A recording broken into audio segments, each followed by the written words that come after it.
Next topic is lightning safety. Lightning safety मतलब जब कभी लाइटनिंग होती है, बिजली चमकती है, तब हम कैसे अपने आप को, अपनी बिल्डिंग्स को बचा सकते हैं नुकसान होने से।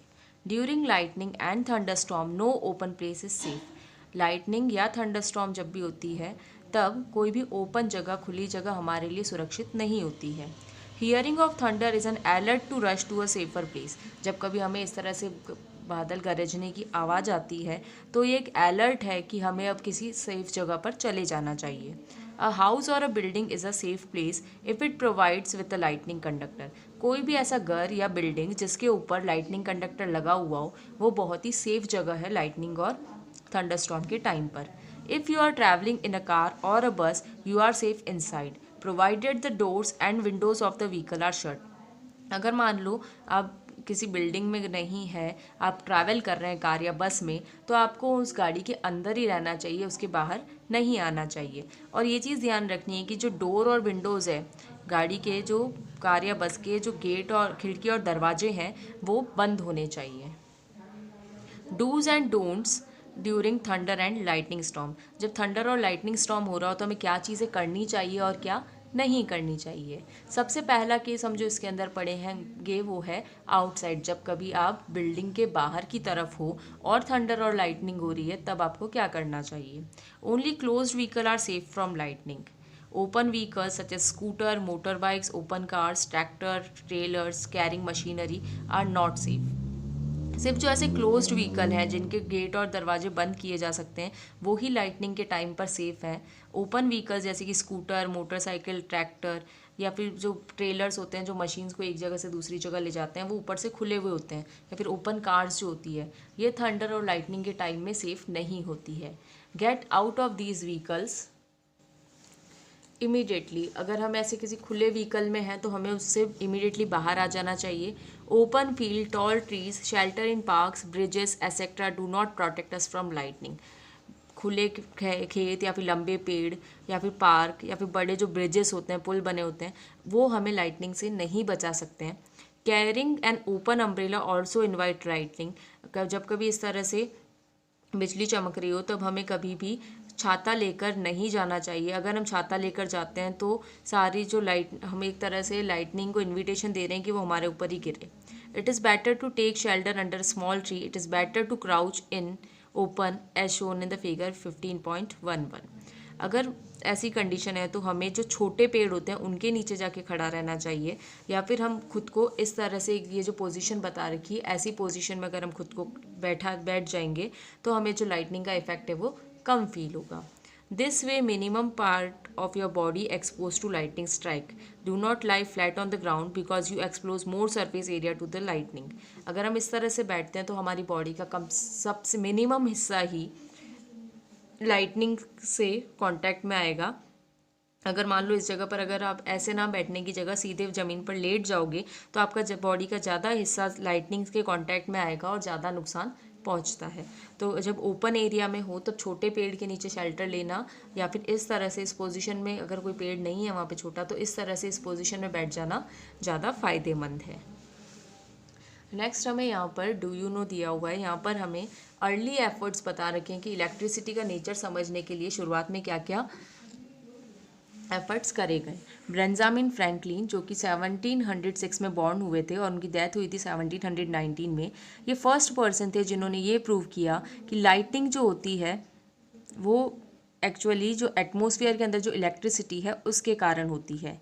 Almost every one has heard of फ्रैंकलिन्स famous experiment but few of us actually understand how the experiment worked. हमने सबने ये सुना तो है कि बेंजामिन फ्रैंकलिन ने लाइटनिंग के बारे में बताया था, लेकिन हमें बहुत कम लोगों को ये चीज़ समझ आती है कि उन्होंने जो एक्सपेरिमेंट किया था वो कैसे किया था। When a storm cloud passed over Benjamin Franklin's kite, the negative charges in the cloud leaked onto his kite string, his key, and a ladder jar attached to the key by a thin metal wire. जब Benjamin Franklin अपनी जो kite थी, negatively charge kite जब उनकी kite से जो storm वाला बादल है वो पास हुआ, तो उसने क्या किया था, उसका जो चार्ज था, नेगेटिवली चार्ज बादल जो था, उसने अपना सारा चार्ज उसकी काइट की जो धागा था उससे जो की या फिर जो भी जार अटैच था उसके ऊपर अपना नेगेटिव चार्ज ट्रांसफ़र कर दिया था, क्योंकि ये सारी चीज़ें आपस में एक थिन मेटल वायर से जुड़ी हुई थी। Franklin, however, was unaffected by the negative charges because he was holding a dry silk string which insulated him from the charges on the key. Franklin जो था, इतना चार्ज नेगेटिवली चार्ज डिस्चार्ज हुआ, लेकिन Franklin के ऊपर इस negative charge का कोई इफेक्ट नहीं हुआ, क्योंकि उन्होंने एक ड्राई सिल्क का धागा अपने हाथ में पकड़ा हुआ था जो उनको इस की से जो चार्ज आया उससे उनको बचा रहा था। When Franklin reached out his charges Klukel to touch the key, he received a shock because the negative charges in the key were so strongly attracted to the positive charges in his body that a spark jumped from the key to his hand. लेकिन जब उन्होंने ये जो charges थे उसको, उस की को जब उन्होंने टच किया तो उनको एक शॉक लगा, क्योंकि नेगेटिव चार्जेस जो थे की के अंदर वो बहुत ज़्यादा स्ट्रॉन्ग थे उनकी बॉडी के पॉजिटिव चार्जेस के मुकाबले। तो उस टाइम जो स्पार्क था वो उस की से उनके हाथ में आ गया और उनको झटका फील हुआ। इस एक्सपेरिमेंट के बेसिस में बेंजामिन फ्रैंकलिन जो थे उन्होंने ये बताया कि electric charge could jump from one object to another producing a spark in the process, कि इलेक्ट्रिक चार्ज जो है वो एक ऑब्जेक्ट से दूसरे ऑब्जेक्ट में जा सकते हैं। He also suggested that lightning conductor could save building when lightning strike, और उन्होंने साथ साथ ये भी बताया था कि लाइटनिंग कंडक्टर का इस्तेमाल करके हम किसी भी बिल्डिंग को लाइटनिंग से होने वाले नुकसान से बचा सकते हैं। Franklin's kite experiment was copied by many other scientists investigating electricity. Franklin के एक्सपेरिमेंट को कई सारे साइंटिस्ट ने फिर से कॉपी करा ताकि वो इस चीज़ को सही साबित कर सकें या उसको चेक कर सकें। While Franklin was distinctly lucky not to be harmed in any way, George Richman of Russia was not so lucky in St. Petersburg, Russia. Richman to hold a wire-tipped pole high up during a thunderstorm. When lightning struck the rod, the enormous charge passed through him and he was killed. Benjamin Franklin ने जब ये experiment किया था तो उन्होंने बहुत अच्छे से लकीली वो एक्सपेरिमेंट को कंप्लीट किया और उनको कोई हार्म नहीं पहुंचा था। लेकिन जो दूसरे साइंटिस्ट जो है जॉर्ज रिचमैन रशिया के या फिर सेंट पीटर्सबर्ग जो थे रशिया के, उन्होंने इसी एक्सपेरिमेंट को कॉपी करते टाइम बहुत गलतियां करी। उन्होंने जो वायर टिप्ड पोल था वो थंडरस्टॉर्म के टाइम पर बहुत हाई रखा था, इससे जो जितना भी लाइटनिंग स्ट्राक हुई थी वो उसी रॉड पर गिरी थी। बहुत ज़्यादा लार्ज अमाउंट में जो चार्जेस था वो उनकी बॉडी में पास हुआ था और उनकी डेथ हो गई थी। सो इस तरह के जो एक्सपेरिमेंट्स होते हैं दे आर वेरी रिस्की, हमें इनको बहुत ही ध्यान से करना चाहिए। तो अभी हमने, जब हम आउटसाइड हों तो क्या हमें चीज़ें करनी चाहिए और क्या नहीं करनी चाहिए लाइटनिंग से बचने के लिए, वो हमने पढ़ी। Next is when you are inside a house, जब आप बिल्डिंग के अंदर हो, घर के अंदर हो, तो हमें क्या चीज़ करनी चाहिए। The lightning can strike exposed metal pipes, telephone wires, TV antennas and electric wires. Lightning जो है वो metal pipe, telephone wire, TV antenna या इलेक्ट्रिक वायर के ऊपर गिर सकती है। Avoid contact with these during lightning storm, जब कभी लाइटनिंग स्टॉर्म हो तो हमें इन चीज़ों से कॉन्टैक्ट नहीं करना चाहिए, इनके पास में नहीं होना चाहिए। Use only mobile phone and please make sure that you are contacting the person who also has a mobile phone. जब कभी अगर हमें मान लो मोबाइल पर बात भी करनी लाइटनिंग या थंडरस्टॉर्म के टाइम पर, तो हमें ये चीज़ भी ध्यान रखनी चाहिए कि जिस इंसान से हम सामने बात कर रहे हैं उसके पास भी मोबाइल फ़ोन ही हो। Do not call through a landline, landline से कॉल नहीं करना चाहिए, क्योंकि अगर हम लैंडलाइन से कॉल करते हैं तो हम अपनी लाइफ को खतरे में डाल रहे हैं। It is better to unplug appliances like computers, TV, landline, telephone etcetera.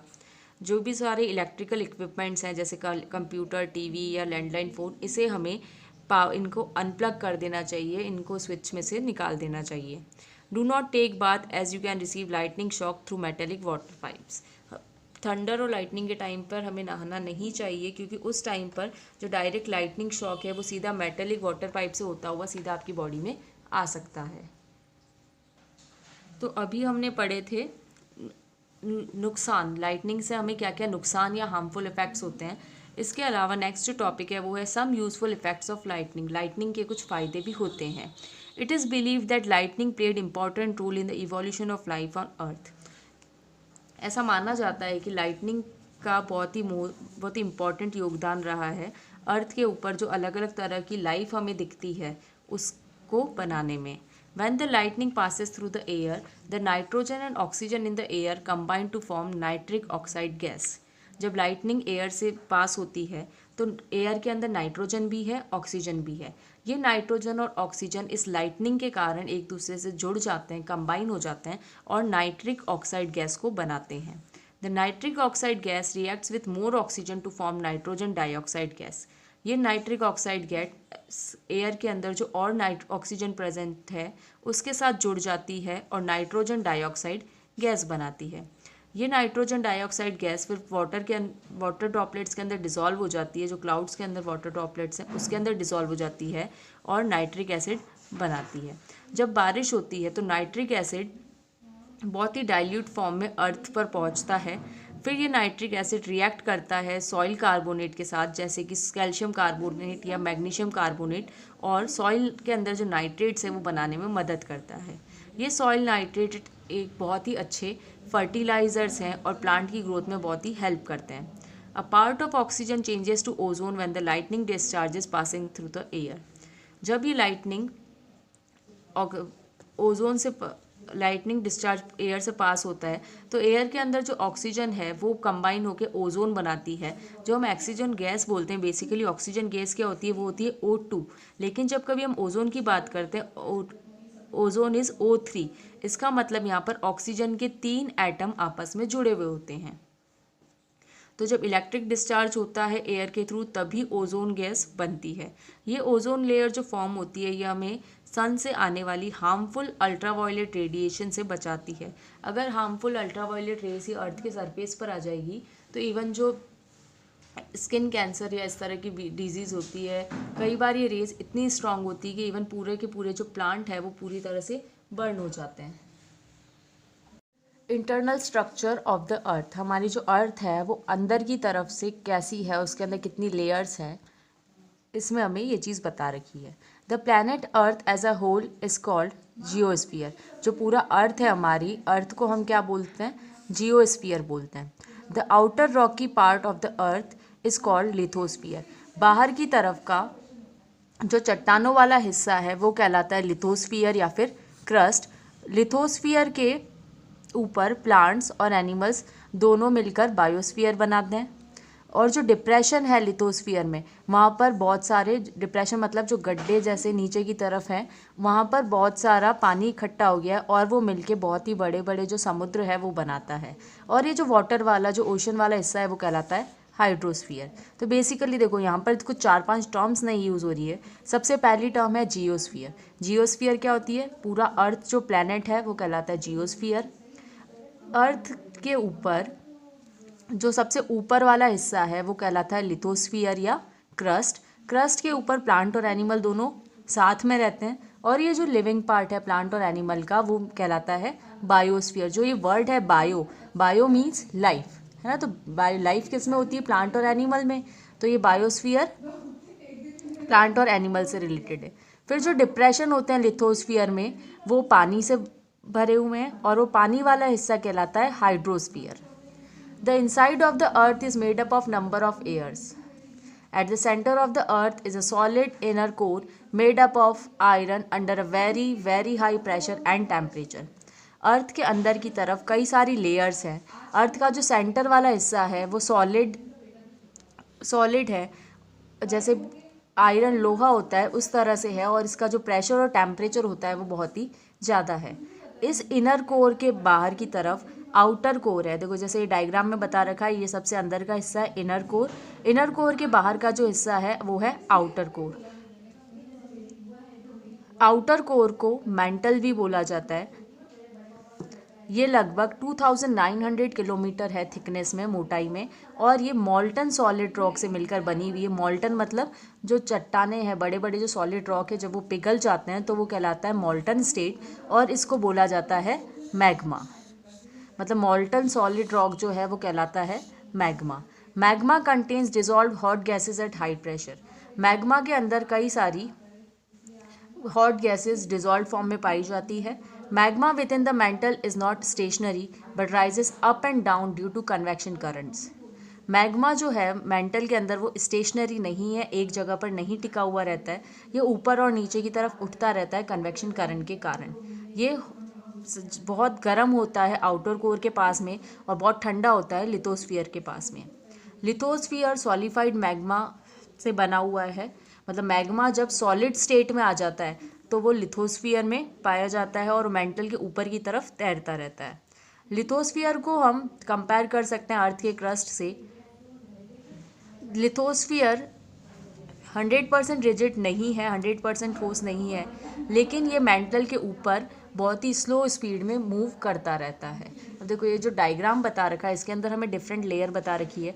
सबसे अंदर वाली है इनर कोर, इनर कोर के बाद है लिक्विड आउटर कोर, उसके बाद नेक्स्ट लेयर है मेंटल, और जो सबसे ऊपर वाली टॉप मोस्ट लेयर है वो है लिथोस्फीयर, या इसको हम क्रस्ट भी बोलते हैं। तो अर्थ को इन डिफरेंट लेयर्स में क्लासीफाई किया जाता है।